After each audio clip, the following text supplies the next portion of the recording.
Assalomu alaykum. Bugun oyijonimlar bilan birinchi marta o'choqda taom tayyorlamoqchiman. Agar retseptimiz yoqsa, bittagina like bosib qo'yasiz. Birinchi bo'lib ishimizni masalliqlarimizni to'g'rab olishdan boshladik. Bu taomni yoshligimdan juda ham yaxshi ko'rib iste'mol qilaman. Laxim mol go'shtini parrak qilib, svetofor bolgarskiy va piyoz, pomidorlarni uchburchak qilib to'g'rab olamiz. Qizigan yog'ga go'shtni solib qovuramiz. Tuz, paprika, soya va tomat pastani solib qovuramiz. Shu kunlarda havo ham rosa isidi-ya.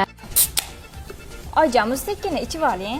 Rahmat, o'zingiz ham ichding? Men ko'larni ichmoqchi edim.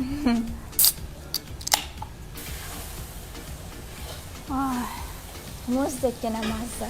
Pishgan go'shtni ustiga to'g'ralgan piyoz va svetofor bolgarskiylarni solib bitta aralashtirib olamiz. 2-3 daqiqa qovurilgach, bassaykaron pomidorni solib aralashtiramiz. Tayyor cho'zma lag'monni solib 2-3 daqiqa qovuramiz. Taomimiz tayyor bo'ldi. Agar retsept yoqqan bo'lsa, yaqinlaringiz bilan bo'lishib qo'ying. Ishtahangiz ochilsa, biznikiga mehmonga keling. Har qanday taom City Bar mojitolari va Mekka Cola Fanta bilan yanada mazali.